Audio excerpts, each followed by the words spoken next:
বিধায়ক পদ থেকে ইস্তফা দিলেন মুকুটমণি অধিকারী। আজ বিকাল ৩টের সময় রানাঘাট লোকসভার তৃণমূল কংগ্রেস প্রার্থী ডাক্তার মুকুটমণি অধিকারী বিধানসভায় গিয়ে স্পিকারের কাছে বিধায়ক পদ থেকে ইস্তফা দিলেন। উল্লেখযোগ্য বিষয়, তিনি রানাঘাট দক্ষিণের বিজেপির টিকিটে জয়লাভ করেছিলেন এবং বিধায়ক হয়েছিলেন। যেহেতু তিনি তৃণমূল কংগ্রেসে যোগ দিয়েছেন এবং লোকসভার প্রার্থী হচ্ছেন, সেই জন্য তাকে বিধায়ক পদ ছাড়তে হয়েছে। ডক্টর মুকুটমণি অধিকারী,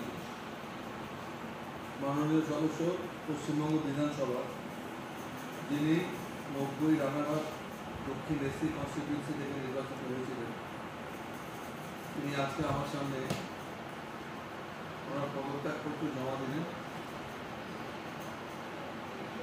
আমরা ওনাকে জিজ্ঞাসা করে সন্তুষ্ট হয়েছি যেটা উনি স্বতঃস্ফূর্তভাবে রেজিগনেশন দিয়েছেন এবং ওনাকে কেউ প্ররোচনা দেয়নি বা কেউ ওনার উপর প্রভাব বিস্তার করেনি এই রেজিগনেশন দেওয়ার জন্য, বা কেউ ভীতি প্রদর্শন করেনি।